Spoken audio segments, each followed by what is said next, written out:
മാഷേ ശ്രീലേഖ BJP-യിൽ വന്നപ്പോൾ തന്നെ എനിക്കൊരു സംശയം ഉണ്ടായിരുന്നു. ആ സംശയം ഇപ്പോൾ ഏതാണ്ട് യാഥാർത്ഥ്യമായിട്ട് വരുന്നു. മാപ്രകൾ ഇനി സുരേഷ് ഗോപിയെ വിടും, ഇവര് ശ്രീലേഖയെ പിടിക്കാൻ തുടങ്ങും, ശ്രീലേഖയുടെ പിന്നാലെ നടക്കും. ഒരാശ്വാസം സുരേഷ് ഗോപിക്ക് കിട്ടും എന്ന് ഞാൻ കരുതിയിരുന്നു. ഇത് ശരിയായിരിക്കുന്നു. ഇതിന് ഒരവസാനം ഉണ്ടാവുമോ? കാരണം എന്താണെന്ന് വെച്ചാൽ ഇന്നലെ അവർ വേദിയിലുണ്ടായിരുന്നു. അവർ 10-33 കൊല്ലം ഈ പ്രോട്ടോക്കോളൊക്കെ മറ്റുള്ളവരുടെ വിശിഷ്ടാതിഥികളുടെ പ്രോട്ടോക്കോളൊക്കെ നോക്കി നടന്നിരുന്നൊരു പോലീസ് ഓഫീസറാണ്. അവർ പ്രോട്ടോക്കോൾ അനുസരിച്ചിട്ട് അവർക്ക് നിശ്ചയിച്ച സ്ഥലത്ത് അവർ വേദിയിൽ നിന്നിരുന്നു. അവരെ മോദി മൈൻഡ് ചെയ്തില്ല, BJP ഒതുക്കി എന്നൊക്കെ മാപ്രകൾ വീഡിയോ എടുത്തിടുക. ഇവര് ഒരു സ്ഥലത്ത് വെറുതെ നിൽക്കുമല്ലോ, അങ്ങോട്ടും ഇങ്ങോട്ടും നടക്കുകയൊക്കെ ചെയ്യുമല്ലോ. ഇങ്ങനെയൊക്കെ ഉണ്ട്. അവർക്ക് പിന്നെ വിശദീകരിക്കേണ്ടി വന്നു. അവർ വിശദീകരിച്ചിട്ട് ഒരു വീഡിയോ ഇട്ടു. ഞാൻ BJP-യിൽ തന്നെ ഉറച്ചു നിൽക്കുകയാണ്, ഞാൻ പോലീസിൽ ജോലി ചെയ്തുകൊണ്ട് എനിക്കറിയാം പ്രോട്ടോക്കോൾ, അതനുസരിച്ചിട്ട് ഞാൻ നിന്നതാണെന്നൊക്കെ പറഞ്ഞ് അവർക്ക് പിന്നെ വിശദീകരിക്കേണ്ടി വന്നു. ഇതുപോലെ തന്നെയാണ് മറ്റേ VK പ്രശാന്തിൻ്റെ കെട്ടിടം ഒഴിപ്പിക്കുന്ന കാര്യത്തിലുമൊക്കെ ഇവരിങ്ങനെ. അതുപോലെ മേയർ സ്ഥാനത്ത് നിന്ന് ഇവർക്ക് വാഗ്ദാനം കൊടുത്തിട്ടാണ് ഇവരെ സ്ഥാനാർത്ഥിയാക്കിയത്, പിന്നെ മേയറാക്കിയില്ല എന്നൊക്കെ പറഞ്ഞിട്ട് ഇങ്ങനെ പരിഗണിക്കാം എന്നോട് പറഞ്ഞിരുന്നു എന്ന് മാത്രമേ അവർ പറഞ്ഞിരുന്നുള്ളൂ. പക്ഷെ വാഗ്ദാനം ലംഘിച്ചു BJP, ഇവരെ ഒതുക്കി എന്നൊക്കെ പറഞ്ഞിട്ട് അപ്പോഴും ഇവർക്ക് വീഡിയോ ഇട്ട് വിശദീകരിക്കേണ്ടി വന്നിരുന്നു. അപ്പോൾ ഈ സുരേഷ് ഗോപി രക്ഷപ്പെട്ടിരിക്കാം, പക്ഷെ ഇങ്ങനെ ഇരയെ തേടി നടക്കുകയാണല്ലോ മാപ്രകൾ. ഇതെങ്ങനെ അവസാനിക്കും? അല്ല, അത് തീർച്ചയായിട്ടും ഉണ്ടാവും സർ. ഈ പ്രത്യേകിച്ച് കേരളം പോലൊരു അന്തരീക്ഷത്തിൽ ഈ BJP-ക്ക് എതിരായിട്ട് വാർത്ത ഉണ്ടാക്കുക എന്നുള്ളത് കഴിഞ്ഞ കുറേ കാലത്ത് ഒരു ട്രെൻഡാണല്ലോ. രണ്ടാമത്തെ കാര്യം, ശ്രീലേഖ ഒരു താരം തന്നെയാണല്ലോ. ശ്രീലേഖയെ പോലെ വലിയ ഇമേജുള്ള വലിയ സ്റ്റേച്ചറിൽ നിന്ന ഒരാൾ BJP-യെ പോലെ ഒരു രാഷ്ട്രീയ പാർട്ടി ചേരുക എന്ന് പറയുന്നത് ഉണ്ടാക്കുന്ന ഈ കേരളത്തിന്റെ ഒരു മൈൻഡ് സെറ്റിൽ ഇവരൊക്കെ ഉണ്ടാക്കി വെച്ച മാധ്യമങ്ങൾ ഉണ്ടാക്കി. പക്ഷേ ഈ മാധ്യമങ്ങൾ എന്ന് പറഞ്ഞാൽ നിഷ്പക്ഷമായിട്ടൊക്കെയല്ലേ നിൽക്കേണ്ടത്? ഏത് കാലത്ത് സർ, ഏത് മാധ്യമങ്ങളെ കുറിച്ചാണ് സാറിന്റെ കാലത്തെ മാധ്യമ പ്രവർത്തനം എവിടെ? ഞാൻ പറയുന്നത് ഇപ്പോൾ വളരെ കൃത്യമായിട്ട് ഇപ്പൊ എന്താ ഇന്നലെ സുജയ പാർവതി പറയുന്നത് കേട്ടു ഞാൻ. സുജയ പാർവതി നമുക്ക് പല കാരണങ്ങളാൽ ശ്രദ്ധിക്കപ്പെട്ട ഒരാളാണ്. സുജയ പാർവതി ഇന്നലെ ഒരാൾക്ക് കൊടുത്ത ഇന്റർവ്യൂവിൽ, മറ്റൊരു പെൺകുട്ടിക്ക് കൊടുത്ത ഇന്റർവ്യൂവിൽ പറയുന്നുണ്ട്, ഓരോരോ കാലത്ത് മാധ്യമ പ്രവർത്തനത്തിൽ വരുന്ന മാറ്റങ്ങൾക്കനുസരിച്ച് നമ്മൾ മാറാൻ നിർബന്ധിതരാണ്. ഇപ്പോൾ ഒരു ന്യൂസ് റൂമിൽ ഇരിക്കുമ്പോൾ ഞാൻ ആർക്കെങ്കിലും വേണ്ടി ഏതെങ്കിലും രാഷ്ട്രീയ പാർട്ടിക്ക് വേണ്ടി വാദിച്ചേ പറ്റൂ, അങ്ങനെ ഞാൻ വാദിക്കുന്നു എന്ന രീതിയിലാണ് എല്ലാവരോടും. അപ്പോൾ അത് അങ്ങനെ ആയി തീർന്നാൽ ഇപ്പോൾ ആലോചിച്ച് നോക്കൂ, മലയാളത്തിലെ ശ്രദ്ധേയരായ മാധ്യമ പ്രവർത്തകർ മുഴുവനും ഇപ്പം നമുക്ക് ഒരിക്കൽ കണ്ടാൽ അവരുടെ ഈ രാവിലത്തെ ഇവരുടെ എഡിറ്റോറിയൽ ചർച്ചയായാലും ഇവരുടെ ഒറ്റക്കുള്ള പെർഫോമൻസ് ആയാലും ഒക്കെ നമുക്ക് സഹിക്കാൻ പറ്റാത്ത എന്താ?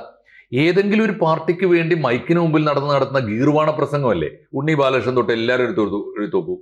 ഇപ്പോൾ അരുൺകുമാർ, ഈ പുതിയ കാലത്തെ മാധ്യമ പ്രവർത്തകർ ആണും പെണ്ണും ഒക്കെ സ്മൃതി എന്താ ചെയ്തുകൊണ്ടിരിക്കുന്നത്? ഈ പുതിയ കാലത്തെ എല്ലാവരും അങ്ങനെ എടുത്തോളൂ സാർ. അപ്പോഴും പഴയ തലമുറ മാധ്യമ പ്രവർത്തകർ എന്ന് പറഞ്ഞാൽ ഏഷ്യാനെറ്റ് എന്ന് പറയുമ്പോൾ നമുക്ക് അളകനന്ദായി ഓർമ്മ വരും. അവർ ഈ പണിക്ക് പോകാറില്ല. അവരെ ഏൽപ്പിച്ച പണി ന്യൂസ് വായിക്കുന്നു. അങ്ങനെ ചെയ്യുന്ന എത്ര പേരുണ്ട് നിഷ്പക്ഷമായിട്ട്? അപ്പൊ ഇപ്പോഴത്തെ ഈ മാപ്ര സമം രാഷ്ട്രീയ പാർട്ടികൾ, ഏതെങ്കിലും ഒരു രാഷ്ട്രീയ പാർട്ടികളുടെ കൊട്ടേഷൻ എടുത്ത ന്യായീകരണ തൊഴിലാളി എന്ന നിലയിലേക്ക് മാറി നിൽക്കുകയാണ്. അത് നടന്നുകൊണ്ടിരിക്കും. പക്ഷെ എനിക്ക് ഇതിന്റെ കൂട്ടത്തിൽ പറയേണ്ട ഒരു കാര്യം എന്താണെന്ന് വെച്ചാൽ, വേറൊരു കാര്യമുണ്ട്. മാപ്രകളുടെ ദയനീയ സ്ഥിതിയെ നമ്മൾ അപലപിക്കുമ്പോൾ തന്നെ ശ്രീലേഖ എന്ന ഉദ്യോഗസ്ഥ അല്ലെങ്കിൽ അവർ പ്രമുഖയായ IPS-കാരിക്ക് ഒരു രാഷ്ട്രീയ പാർട്ടിയിൽ ചേർന്ന് കഴിഞ്ഞാൽ, തീർച്ചയായിട്ടും കാഡർ സ്വഭാവമുള്ള ഒരു രാഷ്ട്രീയ പാർട്ടിയിൽ ചേർന്ന് കഴിഞ്ഞാൽ ഓരോ മാപ്രയുടെ ഇടപെടലിനും ന്യായീകരിക്കേണ്ടിയും അല്ലെങ്കിൽ മറുപടി പറയേണ്ടിയും വരുമെന്നതും അവരുടെ ഒരു പരിമിതിയാണ് കേട്ടോ, പ്രധാനപ്പെട്ട പരിമിതിയാണ്. ഒരു കാര്യം ഉറപ്പാണ്. അങ്ങനെയാണെങ്കിൽ ശ്രീലേഖയ്ക്ക് ശോഭാ സുരേന്ദ്രൻ ക്ലാസ് എടുത്താൽ പോരെ? മതി, ക്ലാസ് എടുത്ത് കൊടുക്കായിരിക്കും നന്നാവുക. ശോഭാ സുരേന്ദ്രൻ അത് മനസ്സിലാവും. ശോഭാ സുരേന്ദ്രൻ അത് അറിയാവുന്നതുകൊണ്ടാണല്ലോ എല്ലാ ഗ്രൂപ്പിസവും കളിക്കുമ്പോഴും അവര് കഴിഞ്ഞ ദിവസം ഏഷ്യാനെറ്റിന്റെയോ ഏതോ ഒരു ചാനലുകാരനെ നന്നായിട്ട് കശക്കുന്നത് കണ്ടു. അവർക്ക് ചെയ്യാൻ പറ്റും. അത് ഏഷ്യാനെറ്റിനെയും റിപ്പോർട്ടറിനെയും ഒക്കെ അവർ ഗംഭീരമായിട്ട് വെല്ലുവിളിച്ചിട്ടുണ്ടല്ലോ. അതൊക്കെ ഉണ്ട്, ചെയ്യാൻ പറ്റും. ദല്ലാൽ കുമാർ എന്ന് പറഞ്ഞ ആളെ അവർ കൈകാര്യം ചെയ്തു, നന്നായി ചെയ്തിട്ടുണ്ട്. അയാളെ ഞാൻ ചെറിയ കാര്യമല്ലാതെ അല്ല, മാധ്യമ പ്രവർത്തകർക്ക് അല്ലെങ്കിൽ പൊതുപ്രവർത്തകർക്ക് അത് പറ്റും. അവർക്കത് പരിചയമുണ്ട്, അവർക്ക് ഇതിന്റെ കളികളൊക്കെ അറിയുകയും ചെയ്യാം. ഇവർക്കതല്ലല്ലോ. ഇവരൊരു ബ്യൂറോക്രാറ്റിന്റെ സംശുദ്ധമായ അങ്ങനെ ഉണ്ടല്ലോ, താരതമ്യേന ദുഷ്പേരൊന്നും ഉണ്ടാക്കാതെ കേരളത്തിൽ ആദ്യത്തെ വനിതാ IPS കാരിയാണ് അല്ലേ എന്നാണ് എൻ്റെ ഓർമ്മ. അപ്പൊ ആ ഒരു വഴിയിലൊക്കെ വന്നതിന്റെ ഒരു ന്യായീകരിക്കേണ്ട ഒരു കാര്യം തീർച്ചയാണ്. അവർക്ക് പോലും പറയേണ്ടി വന്നിട്ട് അറിയാതെ പറഞ്ഞു പോയാൽ പിന്നെ അതിന് വിശദീകരണം വനിതാ IPS കാരി എന്ന് വേണ്ട, IPS കാരി എന്ന് പറഞ്ഞു മതിയല്ലേ. വനിതാ അധ്യാപിക എന്ന് സമ്മതിച്ചു. അത് ഭാഷാപരമായ പെശക് തന്നെയാണ്, തിരുത്തേണ്ടതുണ്ട്. സാർ പറയാൻ അത് എന്നെ പോലെ ഒരാള് തെറ്റല്ല. വനിതാ പത്രപ്രവർത്തക എന്നൊക്കെ ഞാൻ ചാനലുകളിൽ സ്ഥിരം കാണുന്നുണ്ട്. അല്ലല്ല, ഞാനൊരിക്കലും തിരുത്തി വരുത്താൻ പാടില്ല, ഞാൻ മലയാളം പഠിപ്പിച്ച ഒരാളല്ലേ. അപ്പോ പറഞ്ഞു വന്ന കാര്യം എന്താണെന്ന് വെച്ചാൽ അവർക്ക് പോലും അറിയാതെ പറഞ്ഞു പോകുന്നതിനെ പിന്നെ ന്യായീകരിക്കേണ്ടി വരും, വിശദീകരിക്കേണ്ടി വരും, സ്വയം പോസ്റ്റ് ഇടേണ്ടി വരും. അതാണ് അവരുടെ ഇപ്പോഴത്തെ പരിമിതി. കാരണം ഒരു കാഡർ പാർട്ടിയുടെ നേതാവാണ് അവർ. ഈ കാര്യം തീർച്ചയാണ് അവർ തന്നെ പറഞ്ഞിട്ടുണ്ടല്ലോ, അവരെ പോലെ ഒരാളെ രംഗത്തിറക്കണമെങ്കിൽ അവര് ഒരു സന്ദിഗ്ധ ഘട്ടത്തിലാണെന്നാണ് മാഷ് പറയുന്നത്. കാരണം അവര് IPS നിന്ന് റിട്ടയർ ചെയ്യുകയും ചെയ്തു, രാഷ്ട്രീയത്തിൽ എത്തുകയും ചെയ്തു. അവരൊരു പൂർണ്ണമായ രാഷ്ട്രീയക്കാരി ആയിട്ടില്ല, വരുന്നതേ ഉള്ളൂ. മാത്രമല്ല അവർക്ക് കൊടുത്ത വാക്ക് അവരൊരു അന്തരാള ഘട്ടത്തിലാണ്. അവർക്ക് കൊടുത്തൊരു വാക്ക് നമുക്ക് മനസ്സിലാക്കാൻ പറ്റും. രാജീവ് ചന്ദ്രശേഖരനെ പോലെ റെപ്യൂട്ടഡ് ആയിട്ടുള്ള ഒരു ലീഡർ അവരോട് പോയിട്ട് രാഷ്ട്രീയത്തിലേക്ക് നിങ്ങൾ വരണം, മത്സരിക്കണം എന്ന് പറയുമ്പോൾ അവർ സാധാരണ രീതിയിൽ എളുപ്പമൊന്നുമല്ലല്ലോ ഇറങ്ങി അങ്ങോട്ട് തെരുവിലിറങ്ങി മത്സരിക്കാൻ. അപ്പൊ അവരെ പ്രേരിപ്പിക്കാനും അവർക്ക് നല്ല ഓഫർ എന്ന നിലയിൽ ആത്മാർത്ഥമായിട്ട് തന്നെ വെച്ചതായിരിക്കണം. അങ്ങനെ ഞങ്ങൾ വെറും കൗൺസിലർ ആക്കാനല്ല, പരിഗണിക്കാം എന്ന് പറഞ്ഞിട്ടുണ്ട് എന്നേ പറഞ്ഞുള്ളൂ, അല്ലാതെ ആക്കാം എന്നൊന്നും പറഞ്ഞൊന്നും അവരും പറയുന്നില്ല. അല്ല, ഞാൻ പ്രതീക്ഷിച്ചിരുന്നു എന്നും എനിക്ക് പ്രതീക്ഷ തന്നിരുന്നു എന്നൊക്കെ പറഞ്ഞിട്ടുണ്ട്. അത് ഉണ്ടാവാന്നേ, അതിലെന്താ തെറ്റ്? ഒരു രാഷ്ട്രീയ പാർട്ടി വെക്കുമ്പോൾ ഒരാളെ കൊണ്ടുവരാൻ അവർക്ക് ഉചിതമായ പദവികൾ വാഗ്ദാനം ചെയ്യുന്ന തെറ്റൊന്നും അല്ലല്ലോ. പക്ഷെ പിന്നെ നടന്നത് എന്താ നമുക്കറിയാം. അതും കുറ്റമൊന്നുമല്ല. രാജീവ് ചന്ദ്രശേഖർ അതിന് രാഷ്ട്രീയത്തിൽ പദവികൾ പിന്നെയും വരുമല്ലോ, അവരും ക്ഷമയോടെ കാത്തിരിക്കണം. അപ്പൊ അത്രയും കാലം അതിനിടയിൽ വരുന്ന ദുഷ്പേരുകൾക്കൊക്കെ ഇവർക്ക് വിശദീകരണം കൊടുക്കേണ്ടി വരും. അറിയാതെ പറഞ്ഞു പോകുന്ന കാര്യങ്ങൾക്ക് ട്വിസ്റ്റ് ചെയ്യേണ്ടി വരും. അപ്പൊ ശ്രീലേഖ നിങ്ങളൊന്ന് ആലോചിച്ച് നോക്കൂ, ഈ ജോസഫ് ഗ്രൂപ്പിന് തിരുവനന്തപുരത്തെ ഒരു സീറ്റ് അവസാനം കൊടുക്കുകയാണ്. PJ ജോസഫിന് ഗ്രൂപ്പിന് സ്ഥാനാർത്ഥി നിർത്താനായിട്ട് കുറച്ച് മണിക്കൂറുകളേ ഉള്ളൂ. അപ്പോൾ ആരെ നിർത്തണം എന്ന് പറഞ്ഞിട്ട് ഒരു കൺഫ്യൂഷൻ വന്നപ്പോൾ ഒരു പത്രപ്രവർത്തകനാണ് ജോസഫിനോട് പറയുന്നത്, നിങ്ങൾക്ക് എന്തുകൊണ്ടാണ് V സുരേന്ദ്രൻപിള്ളയെ ആലോചിച്ചുകൂടാന്ന്. അയാൾ രാഷ്ട്രീയ പ്രവർത്തനമൊക്കെ നിർത്തി അവിടെ പുനരൊരു ഭാഗത്തോ മറ്റേ ഇരിക്കുകയാണ്. നാമനിർദ്ദേശ പത്രിക കൊടുക്കുന്നതിന് 5 മിനിറ്റ് മുമ്പാണ് കാറിൽ കൊണ്ടുവരുന്നത് സുരേന്ദ്രൻപിള്ളയെ. ഇങ്ങനെയൊക്കെ അവസരങ്ങൾ കിട്ടും. അതൊക്കെ ഓരോരുത്തരുടെ ഓരോരോ സന്ദർഭവും ഒക്കെ വരും. ഓരോ സന്ദർഭത്തിന്റെ ഉൽപ്പന്നമായിട്ടൊക്കെ രാഷ്ട്രീയക്കാർ പലപ്പോഴും വരാറുണ്ട്. അത് കഴിഞ്ഞാൽ അങ്ങനെ മന്ത്രിയൊക്കെ ആയില്ല. സുരേന്ദ്രപിള്ള വലിയ തോതിൽ എത്തി. അപ്പൊ ഞാൻ പറയുന്ന ഒരു കാര്യം ഇത്രയേ ഉള്ളൂ, ഇതിൽ ഒരു പക്ഷേ അപകടകരമായൊരു സൂചന ശ്രീലേഖയിലുണ്ട്. അത് മാപ്രകളെ മാത്രം കുറ്റം പറഞ്ഞിട്ട് കാര്യമില്ല. എന്താ സൂചന വെച്ചാല്, തിരുവനന്തപുരം പിടിക്കാൻ വേണ്ടി രാജീവ് ചന്ദ്രശേഖരൻ എന്ന BJP നേതാവ് സ്വീകരിച്ച ഒരു സ്ട്രാറ്റജി ഉണ്ട്. അത് പരമ്പരാഗത രാഷ്ട്രീയക്കാരെ മാറ്റി നിർത്തുകയോ അല്ലെങ്കിൽ അവരെക്കാളും ജനങ്ങളിൽ വിന്നബിലിറ്റി ഉള്ള സ്ഥാനാർത്ഥികളെ കൊണ്ടുവന്ന് നിർത്തുക.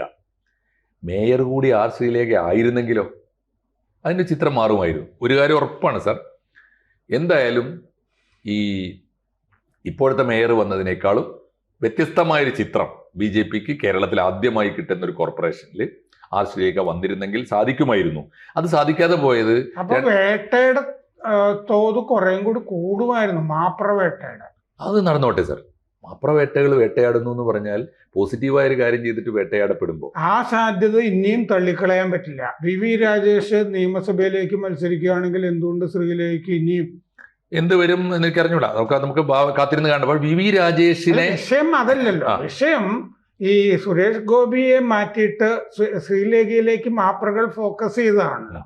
മാപ്രകൾക്ക് എന്നും ഓരോ ഇര വേണം സാർ, അതത്രേ ഉള്ളൂ.